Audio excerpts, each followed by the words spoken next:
welcome to Founders Ka Gyaan, where we do Founders Ka Gyaan with a tadka of Gyan. We are in the 11th episode, and it's my pleasure to have with us Amit sir and Prateek sir. So they are founders of the organization I'm currently working with, and it will be an amazing story to know from them how they have built Enqurious so far. Hi Amit sir, hi Prateek sir, how are you? Hi Mansi. Doing good, Mansi. How are you? I'm doing great too. Thanks for asking. They have a vast experience, and it's been 6 years they have been building Enqurious, and I'm glad to share that they've built it so well, and looking for more growth forever. Hi, would you like to first share about Enqurious, what it is, and then maybe introduce yourself briefly? Yeah. So, Enqurious was born out of the need for learning. So, Okay. we both of us had a passion towards teaching and helping people learn. And we both have spent time in industry for a long time, IT industry, analytics industry. And we often found that tech skills are difficult to grab. And when you are working, when you're busy at work, it's really difficult to find time to learn and upskill yourself. And the way you see the world is going, and the way the speed of change of technology is happening with AI, learning has become non-negotiable. Right. And with AI coming in, there's a new form of learning people have to do. So we believe that that was the core passion with which we started off, that we wanted to make people better at learning and skilling at workplace. We work with businesses, B2B, and we work with corporate learning academies. Their goal is to bring, say, AI native talent transformation, or groom top-notch data engineers or AI engineers. Yeah. So we design learning experiences. We have a plethora of offerings, whether for fresher onboarding, hackathons, assessments, and a lot more. Prateek, anything to it? Thank you Mansi for inviting us on this podcast. So as Amit mentioned, this journey started 6 years ago. Before that we both were working in the IT sector. We are school friends, Okay. and that is how we also carried on our journey here in Bangalore. That was some luck, Yeah. and then we kept in touch, and then we were both working in our corporate jobs, and we kept in touch, and then we both had a knack for teaching. I used to take trainings for my juniors in my company, Yeah. and that is when we had this discussion when Amit moved into Fractal, and then moved into Fractal Analytics Academy in the L&D department. Okay. And that is where I was in HCL at that time, and I was working in analytics and cloud related technologies at that time, which was something which were missing. What we found, what was missing in the learning which was available in the market, is people had only theoretical knowledge. Yeah. The hands-on, the experiential learning part was missing, and that is where we saw a gap, and we saw an opportunity as well, and we started our organization in 2020. That was sometime around COVID hit, Yeah. and we started in online mode. Okay. And slowly we have built this journey together. Now we are able to work with some of the top analytics firms of India. Yeah. And since we had both a background in data and analytics, we started with data professionals. And since AI and data are closely related, so data and AI upskilling is our niche which we are focusing on. Yeah. And now since the role of an AI engineer and AI related upskilling has evolved a lot, and continuously we are also evolving our offerings and the technologies which we offer for these enterprises, and the way we deliver this technology is what we are focusing on. Yeah, that's amazing to know that what sparked as an idea 6 years back, and now it's well established organization, and you both have built it really well, and I'm glad to be part of Enqurious. So I would like to know, why name Enqurious? So again, that's an interesting story. We started off initially as with the name Mentor School. Oh, okay. That's still our legal entity, but we wanted to have a brand which could relate to the core idea which we started with, where the core of learning is curiosity, right? Somebody who's not curious, whatever effort put in, that person cannot learn. Yeah. And with AI coming in, I'm sure that each one of us are, whenever having question, we ask, Yeah. right? So Right. and you ask more and more, you go deep, and that's how you learn. So curiosity, and then blended with inquiry driven learning. Okay. So inquiry and curiosity comes together to form Enqurious, and that has been the core philosophy, whether you do for individuals, whether you do for businesses. So one of our core principles is to ignite curiosity amongst busy people. So we deal with people who are busy corporate employees, right? They Yeah. hardly get time Yes. out of their work. So when they're busy, how do we ensure that when they engage in learning, they get something out of it? So it's very important that we, through our design, through our content, we ignite that curiosity so that people can ask more and they can become self-learners. So that has been our goal, and that led to the coining of the term Enqurious. But that's a good idea of having inquiry and curiosity. So as you just mentioned that you people help in upskilling data professionals who are busy corporate people. So don't you think like they are since already bogged down by projects and their work? So how do you manage, because people usually do not have the tendency of learning by sitting in a classroom, because usually in school students also we see they just they want to escape from their studies. So how do you manage that? Like how do you manage and force them to study, get themselves upskilled? Yeah. So we feel like headmasters dealing with kids who are 20 plus, Okay. right? So the kids are no more the kids who would listen to us. We'll say, hey, do this, do that. The kids have grown up. They have their own perspective, their own mindsets, and on top of it, they are bogged down by work pressure, Yes. right? But the way the world is moving on, the skills which you learned maybe 6 months back is already irrelevant now, right? True. So as I said, learning is no more a choice that okay, I learn later. Yeah. You have to learn, because as you see, new skills are evolving, new technologies are evolving. FDE is already a new happening role here. Yeah. So if roles are evolving, learning is no longer a choice, it's a mandate. But what we try to do is that whenever learning happens, Yes. right, whatever time, 1 hour, 2 hours you can dedicate, that piece you have something tangible to take away. Okay. So that comes a lot with learning experience design, where we try to immerse ourselves and we try to look ourselves as the learner who's very busy and who is engaging with the complex piece of learning, because technology learning is difficult, and still be able to take something out, so that if this person gets a certification cleared or converts a project, Yeah. we are the happiest. We say that okay, we were able to support the learning team to get these busy people have some delta addition to their learning, and we made their life a little better. That's one of the achievements. Do you have anything to add? Yeah, as Amit rightly put, it comes from our core philosophy of hands-on learning Yeah. and experiential learning. Hmm. So, as I mentioned earlier, when we started, we saw a lot of people just going and finishing these certificates, Yeah. completing these degrees, but still there is a huge gap. Yes. And the gap remains because they are not doing that learning which is required in their day-to-day job. They're just learning something theoretical and then trying to implement in their day-to-day job.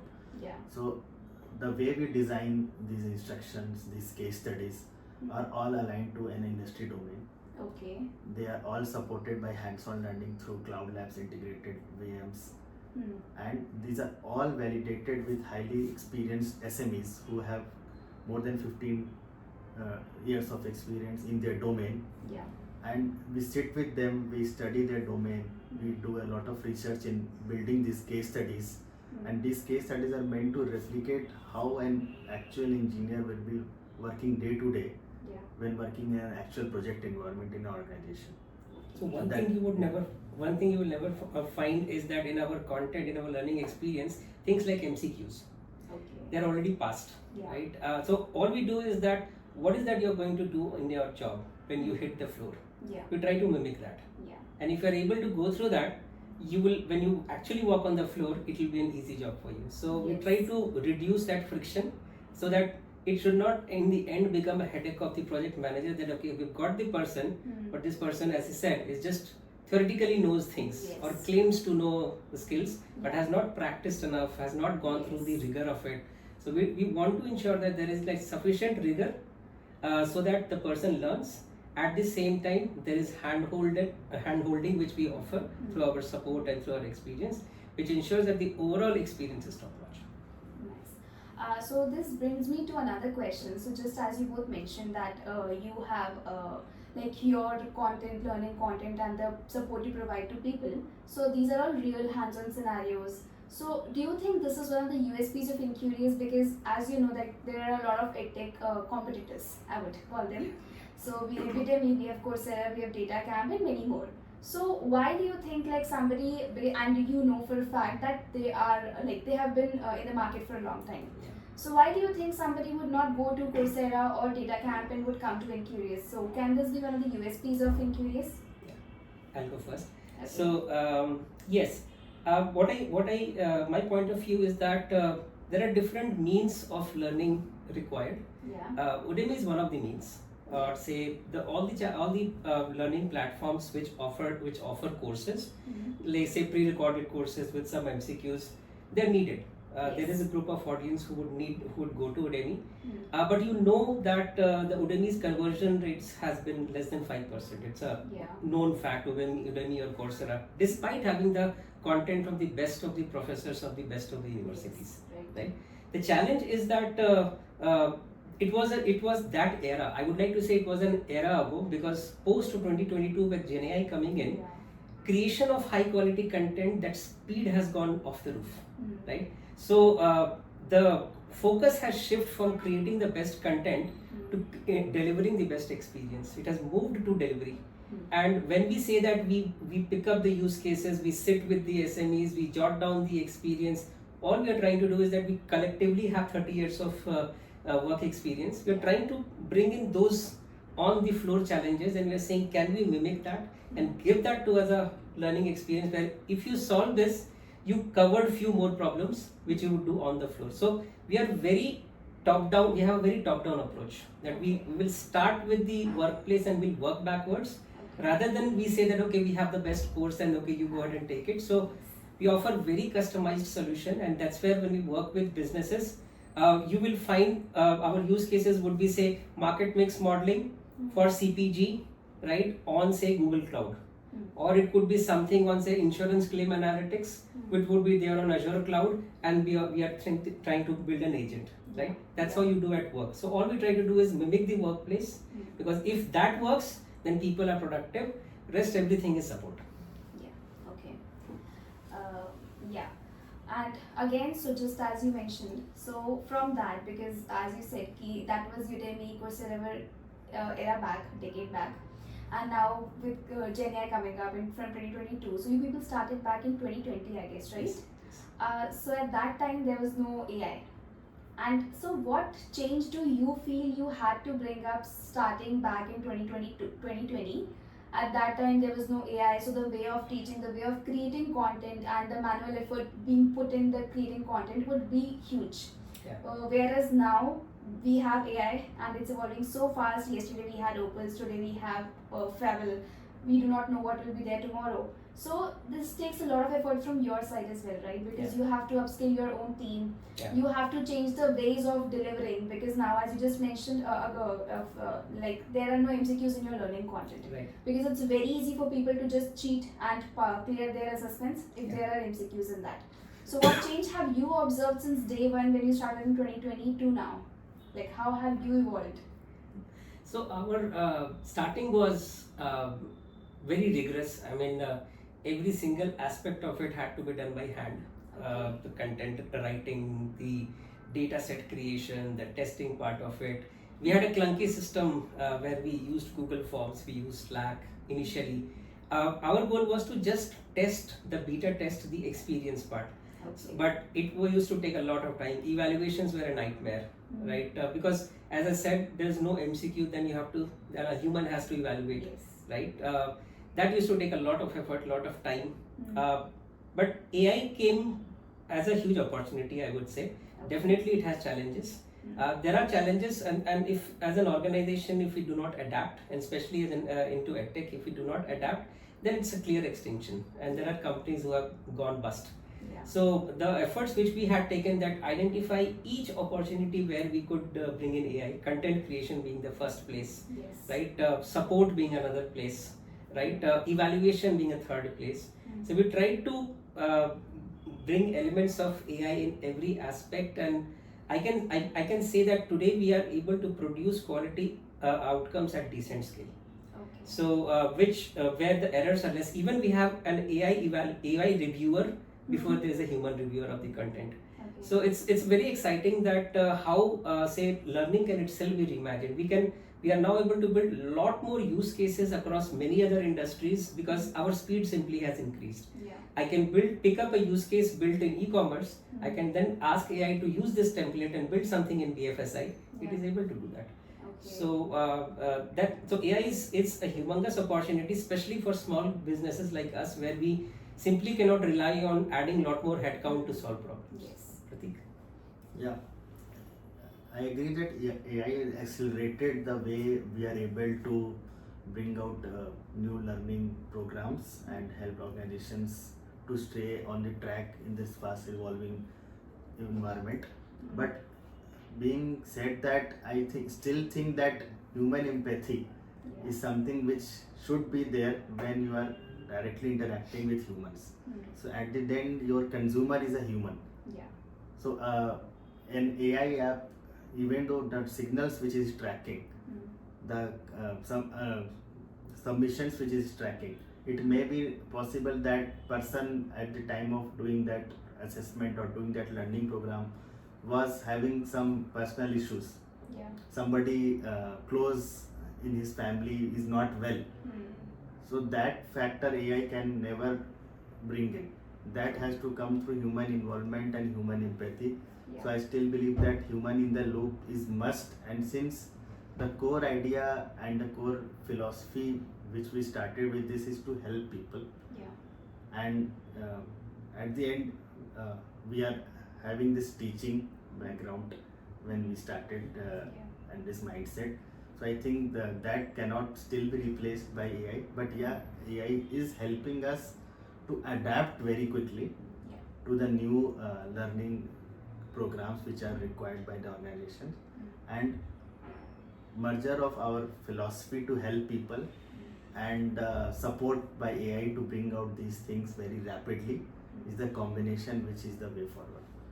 I think one thing what AI has done is that it has given us, the learning and development people, that time to offer that empathy. We always wanted to be empathetic towards people, but we were bogged down by administrative works, pulling on reports, creating content, testing it, releasing it, lot of things, and we were never left with time to kind of offer that extra empathy. But with AI taking over a lot of administrative thing, lot of things which earlier highly valued, I would say, because writing by hand is always the most valuable experience. But in a lot of aspects, when there's creation in one thing, drafting is other. For example, so drafting AI takes care, creation still I take care of, right? But then that time which was taken out of drafting, I can now connect with the learner and empathize more. So AI is definitely a force multiplier with its own risks. Yeah. So I truly agree with both of you that empathy is one of the most important factors because teachers are not replaceable by AI. Content can be, you can create content, you can get it reviewed, get it evaluated, but still the way you deliver, and again the empathy to again check, like suppose if somebody was not well or they have a justified reason for not doing their assessments well, so which still comes from a human, and AI can never match that. I agree with you both completely, and that is one of the most important factors I think which is Enqurious is offering. Now coming to your client side, so starting 2020 and having no clients at that time, although I know you people had a lot of experience in the market, and so how difficult was it to have your first client, and who was your first client, if you would like to share? Okay, I'll talk about the first customer and then I'll let Pratik take over.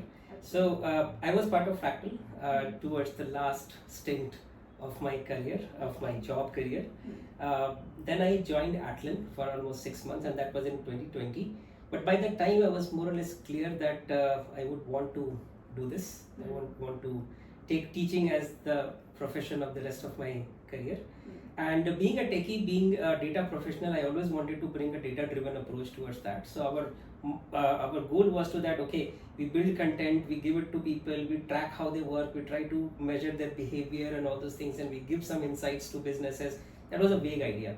But we were simply nothing but corporate trainers with no credentials. I had done some consulting opportunities here and there, pro bono consulting in training, but it was just trainers. I mean, we had no differentiation, and I was lucky that my boss at Fractal, he was he is a visionary, and he offered an opportunity as I was moving out. In L&D I was taking trainings, and also I got that ground support that okay, if I have to start a business in L&D, I have to live that experience first and understand the challenges.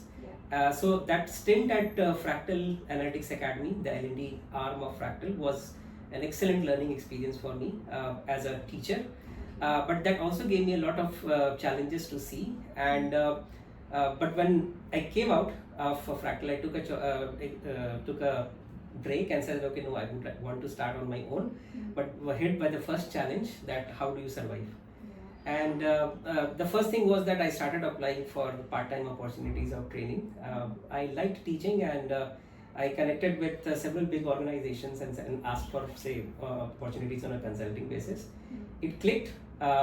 Then I was getting burnt out, so I pulled him in that I want more support, I want more teachers, so you also come in. But I think the hypothesis with which we were working on, that case-based, domain-based, right, experience, that worked, and that led us to our first opportunity with Fractal itself. Okay. So he was kind enough to grant us a batch and say, go ahead, take this batch, no strings attached, give your best, see how it works. And I'm glad that it worked, and Fractal is still with us as one of our customers, and I'm glad that we took that opportunity and we took that plunge. Prateek. Yeah, so adding to what Amit said, the opportunity given by Fractal was very helpful for us at that point of time. And after that, it was how we solve the problems of the customer. Yeah. So if you're genuinely solving the problem of the customer, they will keep working with you. And also how fast you are adapting to the customer's needs and the demands, and how fast you are improving your learning programs based on the outcome which you did with them, based on the feedback which the customers are giving to you. So you have to continuously learn, adapt and improve, and you genuinely keep on doing this, and that is what customers want to see and work with you.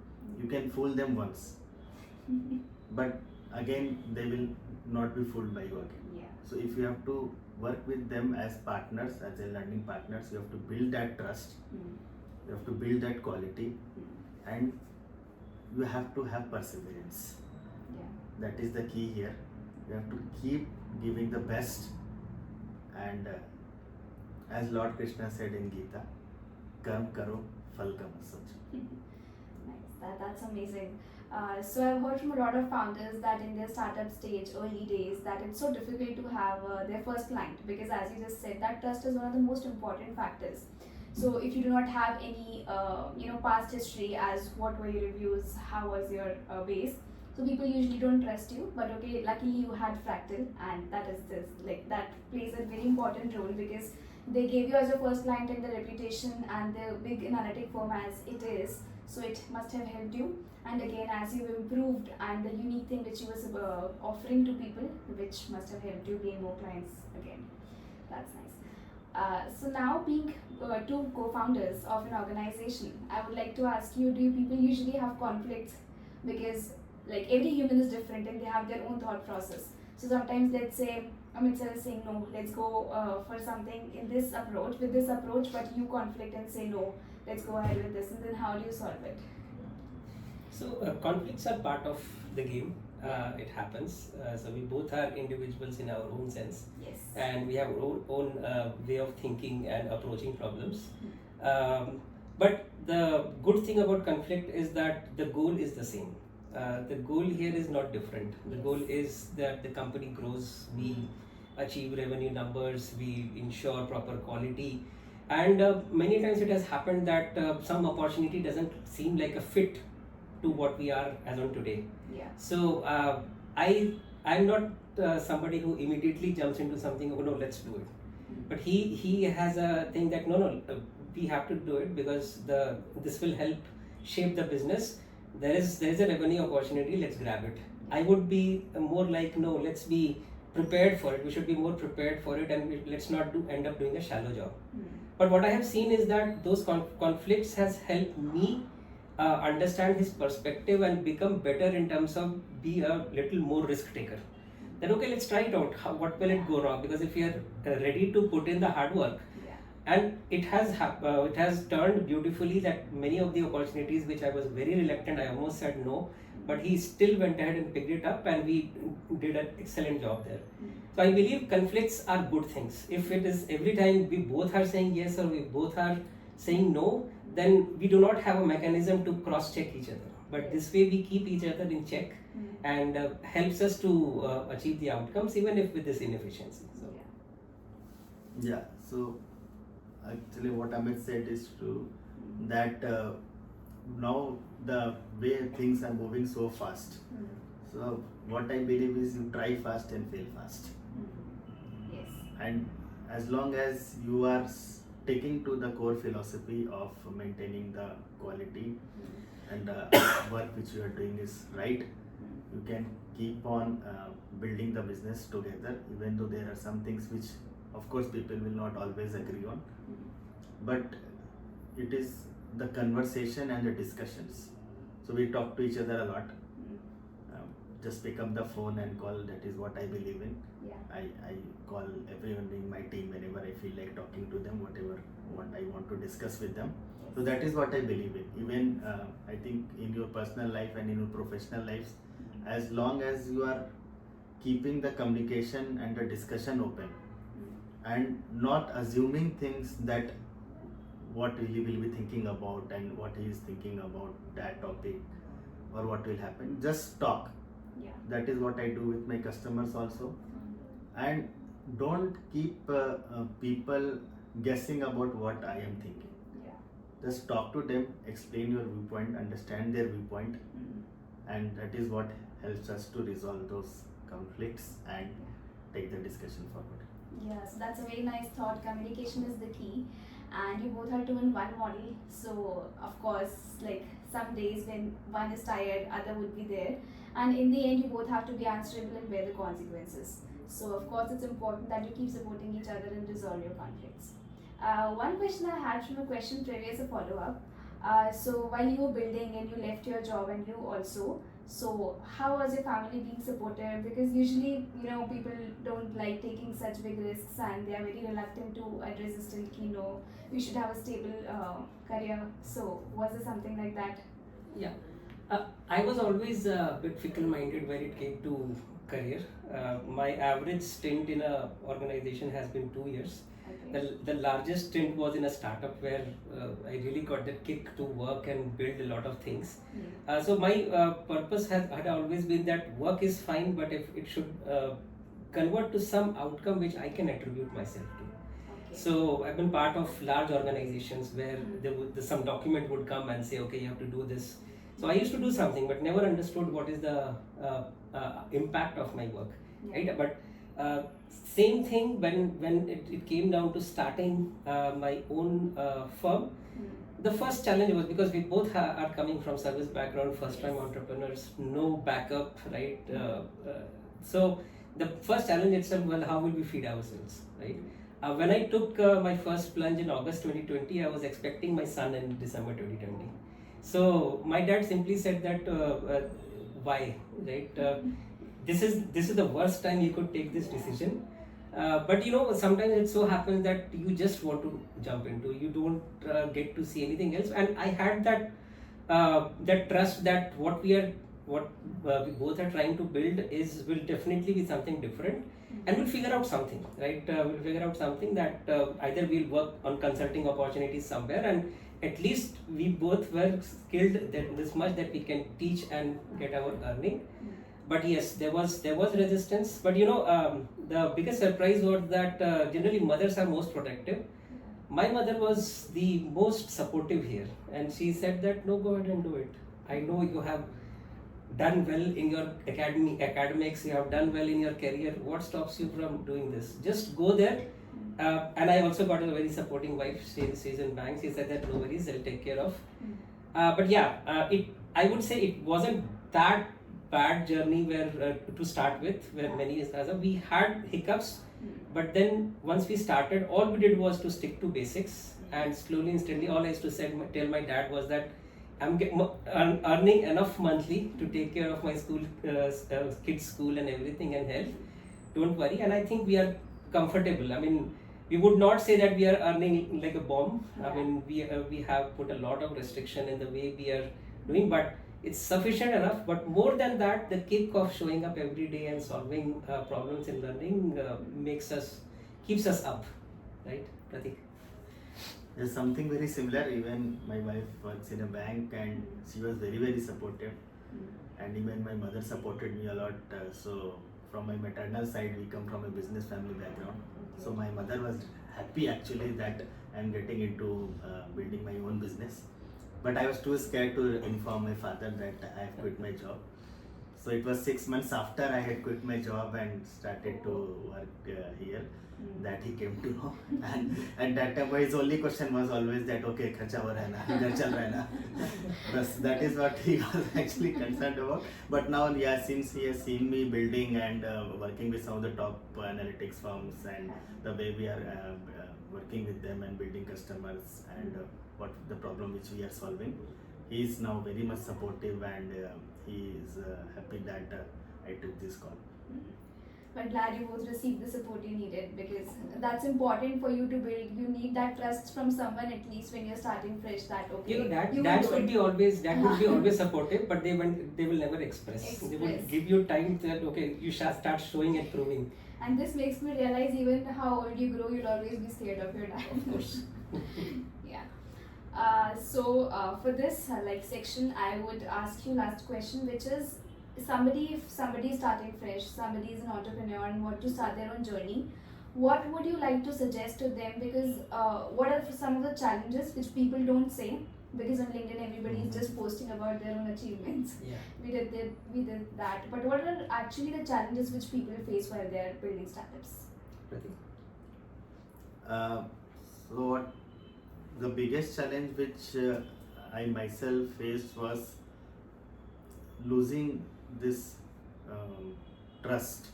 When you are working on your own and you are working together with a co-founder whom you know, that level is good so far. But when you are building the company and you are adding more people, so many times you would have to work with people whom they want to take advantage of your trust.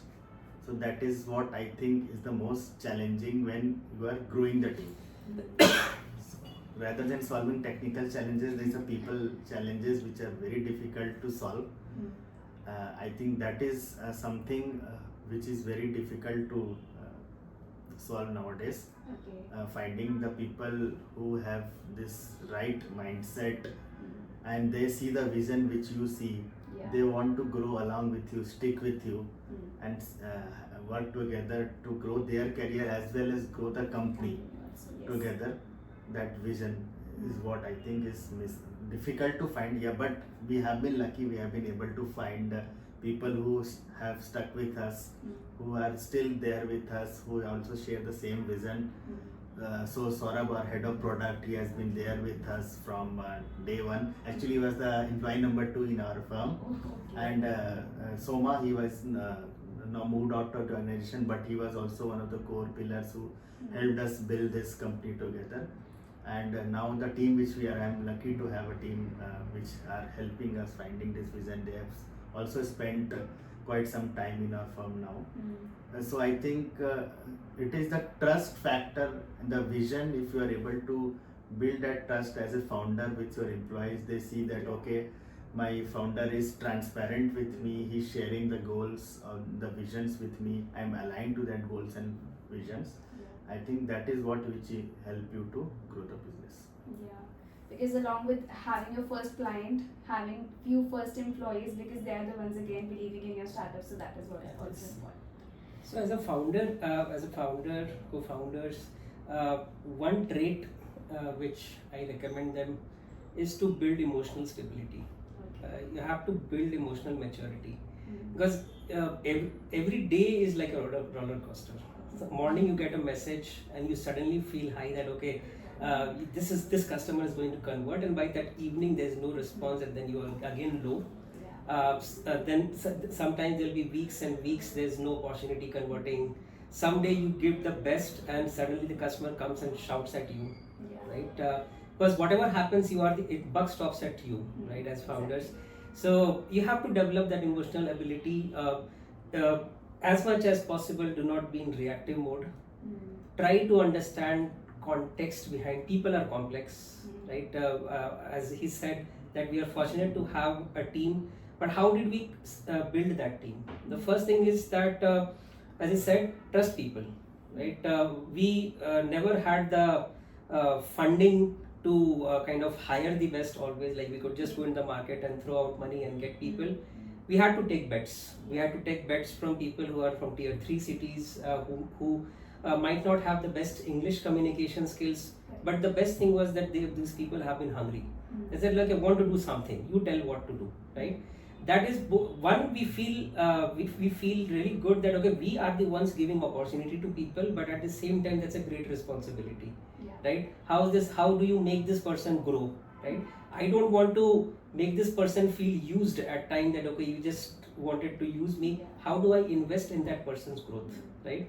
So as a founder, the more and more you grow, you less and less it is about you, it becomes more and more about your people. And the more you're dealing with people, you have to be the most emotionally stable there. Things should stop affecting you. A shout from a customer, I mean, that's how I think I've become resistant to my wife also. Like, even if she is in a bad mood, I'll say, okay, things will get better. So I've become much better, and same thing I suggest to founders. There is a lot of stress. And if you're looking for money, money overall, if you be in a job, you earn much better than founders, because startups failure rate is 99%, right? So if you are in, passion should be your fuel. If that passion is not there, and the ability to just grind each day, every day, because success may not come immediately. It's been 6 years, there's war going on, there's so much things going on, we have no control, but we just have to survive. So you be in the survival mode, have emotional stability, and build the team you feel would be a winning one. I think those would be some of the tips which entrepreneurs could pick up. Thanks a lot for sharing your thoughts on this. So with this, we come to an end of the knowledge round, where you shared everything about you, what you've been through, what are the challenges you faced, and how you built it. Now we'll have a very small rapid fire round where I'll be asking you one question and you have to answer it immediately. Sure. Okay. So this is like optional. If you want to answer it, you can, or you can skip it. First revenue or your first funding? Sorry, come again. First revenue or your first funding? What was it? First revenue. First revenue. Yeah, it was revenue first, and funding was supported by Upeka. Okay. We raised a round from pre-seed round with them like 3 years ago, and they are also helping us to be part of their ecosystem. Okay, nice. Growth or profitability? What would you choose? Profitability for sure, because if there's no profits, there's no business. Yeah, profitability for sure, but at some point you have to choose growth, because along with growth, profitability will increase. Yes. One app you can't live without? App. App or AI? WhatsApp. WhatsApp, okay. LinkedIn. Okay. Best business book? Business book. Or any other book, like personal book? Sell by Subrata Bachi. Okay. This is by How to Talk to Your Mom. By Mom Test. Mom Test. Okay. Forgetting the author, but yeah, there's written by an engineer, a very famous book, and a very thin book. Founders must read. Nice. One founder you admire? Founder. Yeah. Shrikant Velamkarni, Fractal. Okay. It is a tough choice, but I think not founder, but I admire Ratan Tata a lot. Okay. He was very transformative, visionary in India's journey. I admire him a lot. Okay. Coffee or tea during stressful days? Or anything else? Tea. Tea. I like coffee, but tea is simpler to make. Okay. If you're getting in hand, then you will choose coffee. Yes, of course. Okay. Biggest startup myth? Startup myth. Yeah. Startups are for all glitter, big houses, right? Yeah.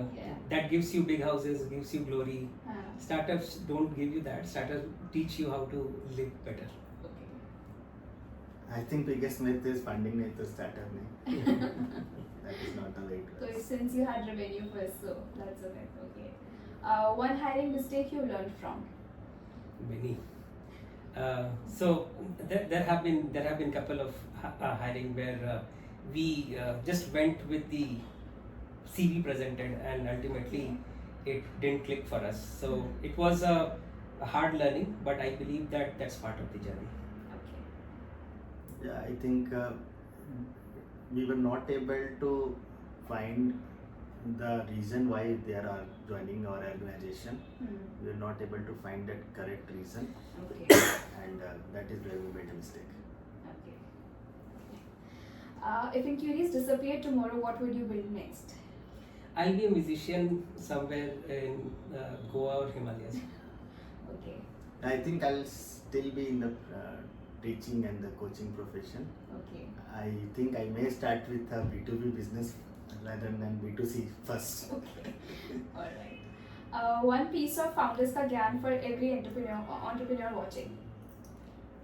Stay humble, show up every day, and never break trust of your customers.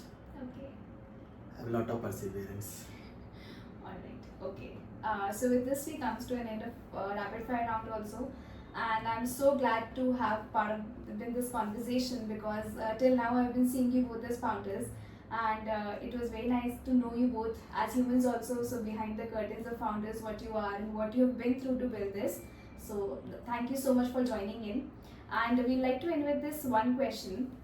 So if someone gave you rupees 10 crores today but took away your reputation, your network, your team and your existing company, so how would you start again from zero? If somebody gives me 10 crores, I'll simply disappear. Into some mountains. I really don't need to build anything. I'll be most peaceful with that. Okay. I think I'll build something for the unprivileged kids in the education sector. Okay. All right. Thanks a lot again for sparing out the time to join Founders Ka Gyaan podcast. Thank you so much. Thank you, Mansi. Thanks for Thank you, Mansi, and all the best for your podcast. Thank you.